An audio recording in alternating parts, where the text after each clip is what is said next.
सर्व स्त्री शिक्षिका तुम्हाला एका बोधकथेतून सांगणार आहे, पण ही बोधकथा थोडीशी निराळी आहे, कारण ही आहे पपेट कथा.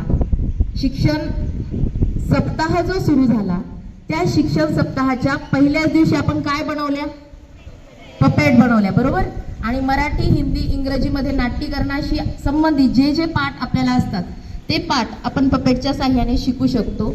याचाही एक उदाहरण तुम्हाला इथं पाहायला भेटणार आहे. आणि बोधकथा ही आहे जी पर्यावरण संवर्धनाशी संबंधित आहे. चला तर मग तयार आहात? चला सुरू करूया.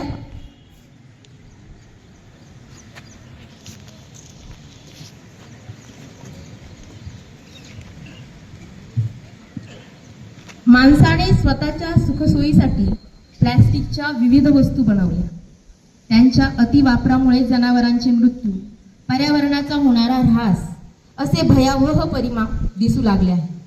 हे घडू नये म्हणून कुणी एकट्या दुकट्याने नाही, तर सर्वांनी प्रयत्न करण्याची गरज आहे. या सर्वाचे चित्रण अतिशय मार्मिकपणे भारुडाच्या अंगाने जाणाऱ्या एका कथेमध्ये करण्यात आलेले आहे. या पथनाट्यातून आपल्याला एकच बहुमोल संदेश मिळतोय: प्लास्टिक टाळा आणि पृथ्वी वाचवा. आठवड्याच्या बाजाराला जाण्यासाठी काही स्त्रिया निघाल्या आहेत. जाताना मात्र एका घराच्या दारात एक स्त्री डोक्याला हात लावून बसलेली आहे. सगळ्या जणी तिच्या जवळ येत आहे आणि बघू तर मग काय चर्चा करताय, काय बोलताय त्या एकमेकींशी.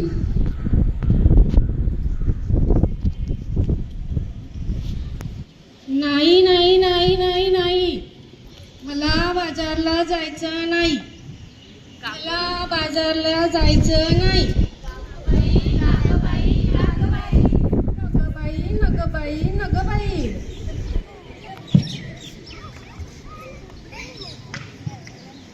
का बरं जायचं नाही?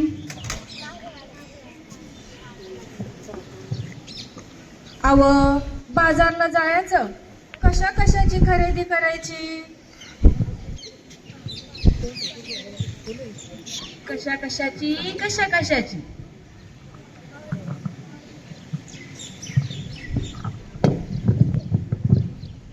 अव मंडळी, डाळ, तांदूळ आणि भाजीपाला, साबण, कपडे, चपला, काय बाय लागतं आपल्या संसाराला.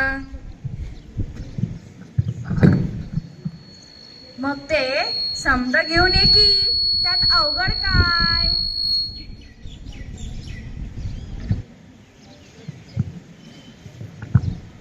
अव त्योच तर मोठा घोटाळा आहे.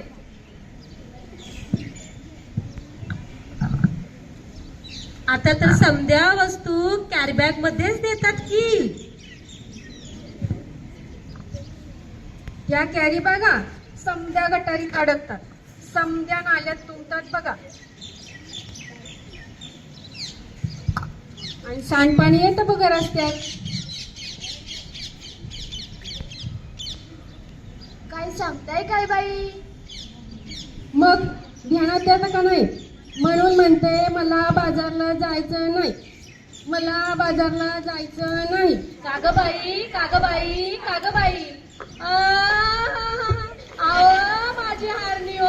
माझी हारणी मेली, माझी दुधाची म्हैस गेली. आता तिले काय झालं? माझी हरणी मला सोडून गेली. कुठं? जंगलात की अरण्यात? नाही हो, ती मरून गेली हो. मेली तुझी हरणी. तिच्यासाठी तू गाणी का नाही केलं तू औषध पाणी? ते तर सांगते म्या, देण्यात येत का नाही? प्लास्टिकच्या कॅरी बॅगा तिनं चाऱ्यागत चगळल्या, तिच्या पोटात गेल्या, म्हणून तिचं मरणच ओढवलं. तिचं बिचार रेडकू रडलं. दुधा वाचून त्या लेकराचं अडलं. माझं मन खूप तडफडलं. प्लास्टिकचा कचरा हेच कारण जनावरांचं ओढवतोय मरण. म्हणून म्हणते, काय म्हणते? मले बाजाराला जायचं नाही.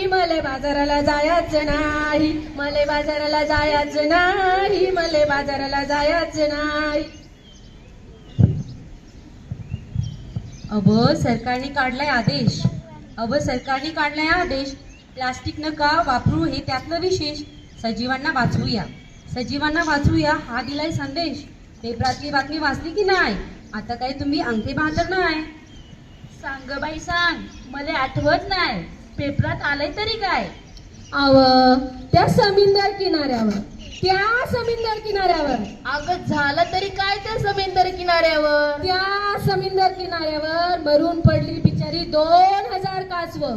मरून पडली बिचारी 2000 कासवं. त्याच्यासाठी डोळ्यातून वाहतात अश्व. अरे फार वाईट घडलं. प्लास्टिकच्या विळख्यातून जलचर सुधीक नाही वाचलं. ध्यान देऊन ऐका एवढंच नाही.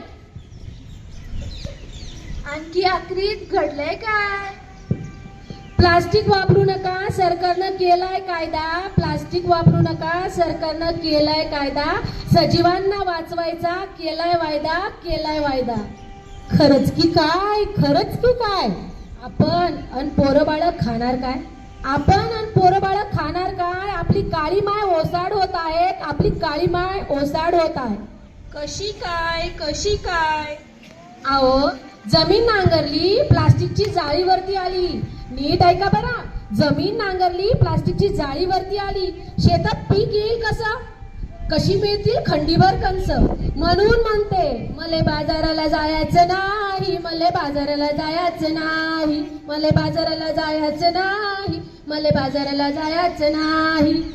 यापेक्षा मी सांगते तसं कर. समध्या लोकांना उपदेश कर. ते काय?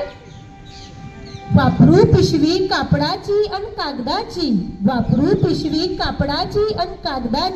प्लास्टिक पिशवी नकोच.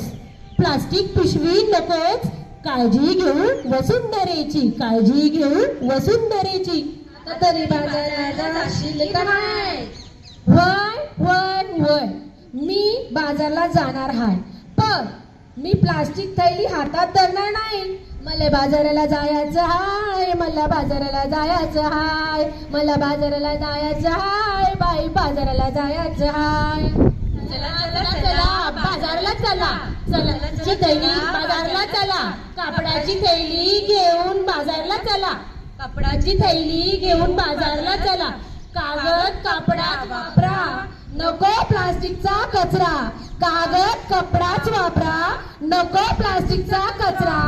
होत नाही त्याचा